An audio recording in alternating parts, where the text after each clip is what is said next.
समझो भैया, जैसे ही दुर्योधन को पटक लगी दादा, तो पांचाली द्रौपदी महलों पे ताली पीट के हंसने लगी। दुर्योधन अरे पेरी बकी मुस्की खुल गई है, अरे पेरी बकी मुस्की खुल गई है, और भय अंध के अंध तवई द्रौपदी ने कही रही है।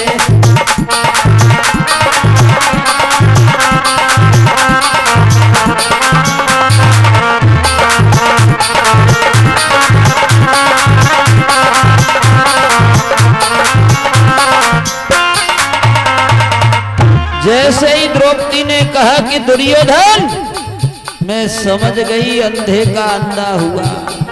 केवल आज तक मैंने कानों से सुना था कि अंधे का अंधा होता है, लेकिन आज तो मैंने आंखों से भी देख लिया है। अरे तवई दुर्योधन घबरायो, और दिल को छूटो सबर वचन फिरी ऐसे फरमायो।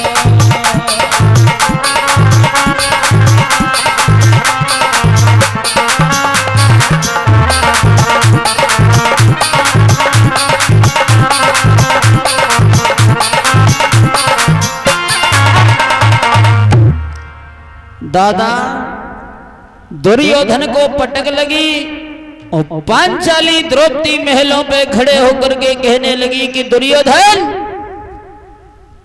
मैं समझ गई कि अंधे का अंधा हुआ। आज तक तो केवल मैंने देखा ही सुना ही था, लेकिन आज आंखों से भी देख लिया।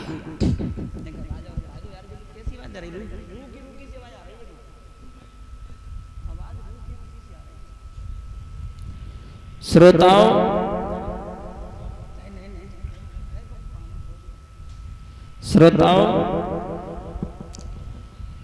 अब ये बात तो दुर्योधन को अच्छी नहीं लगी। दुर्योधन खड़ा का खड़ा रह गया।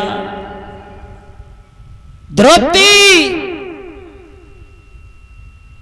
तू ये क्या कह रही है?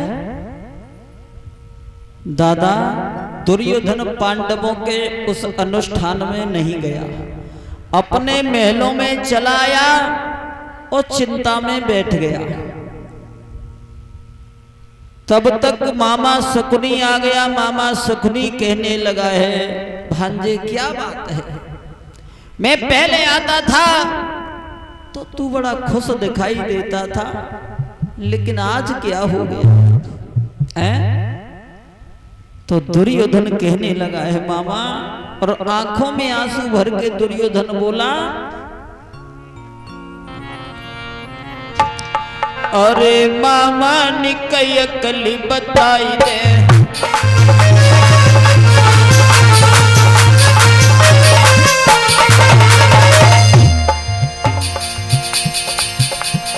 अरे मामा वही अकली बताई दे, बदलो पंडन से दिल लगाई दे।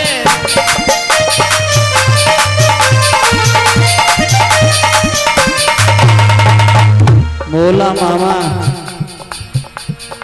मेरे दिल की लगी भुजाई दे, नंगी द्रौपदी को करवाई दे।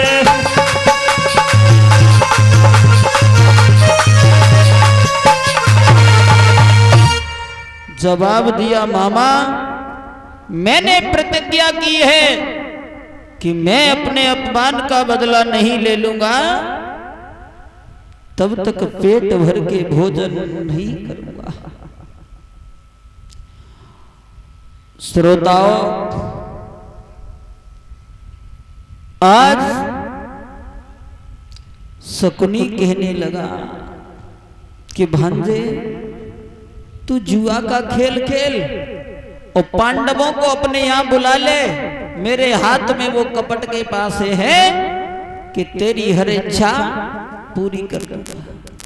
दादाजी शकुनी चाहता तो शायद महाभारत रुक जाता, लेकिन जलती हुई आग में उसने फूंस और डाल दिया है? और उधर माताओं शायद द्रौपदी ये कह देती, बड़ी भाभी मां के समान होती है, अगर द्रौपदी ये कह देती कि बेटा दुर्योधन क्या दिखाई नहीं देता है, संभल के चलो, तो शायद महाभारत बच जाता। माताओं विद्वानों ने ये बताया है कि बंदूक से निकली हुई गोली का निशाना छूट सकता है, लेकिन औरत की बोली का निशाना कभी खाली नहीं जाता है, ये हृदय को चीर जाती है। माताओं, आज दुर्योधन ने एक पत्र भिजवाया है पांडवों के लिए, और वो पांडवों को खबर मिली तो द्रौपदी को साथ लेकर के हस्तिनापुर में दादा आ गए। आज मैया द्रौपदी को दुर्योधन की पत्नी भानुमति के शिविर में छोड़ दिया है। उसके बाद में जब दुर्योधन की सभा के लिए पांडव बड़े हैं, तो रास्ते में दादा भीष्म मिल गए, और भीष्म कहने लगे, भीष्म को सब पता है कि इनके साथ में क्या होने वाला है, तो जवाब दिया कि बेटा तुम्हें यहाँ आना नहीं था मेरे लाल, तुम्हें यहाँ पर आना नहीं था, तुम्हारे साथ में धोखा होने वाला है बेटा धर्मराज। श्रोताओं, धर्मराज कहने लगे, दादा जब तक तुम्हारे जैसे बुजुर्गों का आशीर्वाद मेरे सिर पे है, तब तक हमारा कोई कुछ नहीं बिगाड़ पाएगा। और ये कह करके पांडवा दुर्योधन की सभा में पहुंच गए। श्रोताओं, दुर्योधन ने पांडवों को देखा, बड़ा सम्मान से बिठाया, बड़ा सम्मान किया दादा, लेकिन वो प्यार कैसा था दुर्योधन का, जैसे घड़ा में जहर भर लिया हो और उस जहर को ढकने के लिए ऊपर से अमृत डाल दिया हो, उसके समान दुर्योधन का दादा प्रेम था। कपट था पेट में और मुख में अमृत था। मेरे भैया धर्मराज कहने लगे हैं, भैया दुर्योधन हमें क्यों बुलाया है?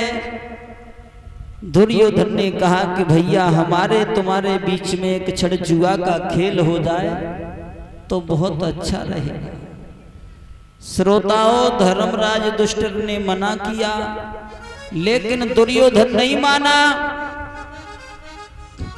और दुर्योधन की तरफ से मामा शकुनी खेलने के लिए तैयार भये, और पांडवों की तरफ से महाराज दुष्टर जुआ का खेल खेला। तो श्रोताओं, आज धर्मराज दुष्टर ने पहले दांव पे अपने गले की मड़ियों की माला लगाई, वो भी चली गई। आज सब वचा कुचा वैभव चला गया, अपने भाइयों को भी दांव पे लगा दिया। और दादा अंत में ये नहीं सोचा कि हम क्या करने जा रहे हैं, अपनी पत्नी को भी दांव पे लगा दिया। जब ये दांव दुर्योधन के पक्ष में चला गया तो दुर्योधन खड़ा हो गया, भैया दुशासन, भैया आप खड़े हो जाओ। इसी समय दादा जो दुशासन था वो हर समय नशा में रहता था। आज दुशासन से दुर्योधन ने कही कि भैया चला जा, द्रौपदी को खींच करके मेरी सभा में लेकर के आ। आज पता चलेगा द्रौपदी का कि अंधों का फंदा कैसा होता है, हैं? माताओं, वो दुशासन गया द्रौपदी के पास में, और द्रौपदी से कहा कि द्रौपदी, तुम्हें हमारे भैया ने इसी समय अपनी सभा में बुलाया है और अगर तुम राजी से नहीं गई तो बलपूर्वक तुम्हें खींच करके सभा में ले जाऊंगा। द्रौपदी कहने लगी, माताओं कि दुशासन, मैंने कई बार मना किया है कि नशा की स्थिति में हुआ करो तो मेरे पास मत आया करो। दुशासन कहने लगा, द्रौपदी नशे की स्थिति में बता रही है तू मेरे भैया की दासी बन गई। तेरे पति पंडवा तो जुआ में हार गए और अब तू मेरे भैया की दासी है, आज से नहीं गई राजी से तो मैं खींच करके सभा में ले जाऊंगा। माताओं, द्रौपदी रोने लगी, लेकिन वो दुष्ट दुशासन नहीं माना। जब नहीं माना तो आज द्रौपदी के केस पकड़ के वो दुशासन गलियों में खींच करके लेकर के चला। रास्ता में दुशासन की मैया का मकान पड़ता था, गंधारण का। तो द्रौपदी रोकर के आवाज लगाती है और गंधारण से रोकर के बोली है, मैया गंधारण,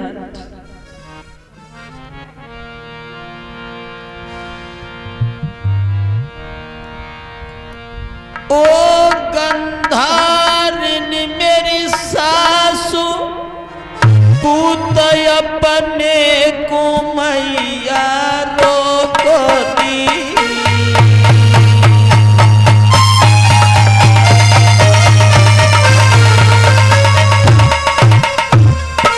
माताओं, मैया गंधारण रोकर के आवाज लगाती है कि हे मां। द्रौपदी ने कहा कि मैया गंधारण, अपने बेटा को एक बार रोक लो मैया। ओ गंधारण मेरी सासु पूत अपने को मैया रोकती। मां मोई भरी सवाल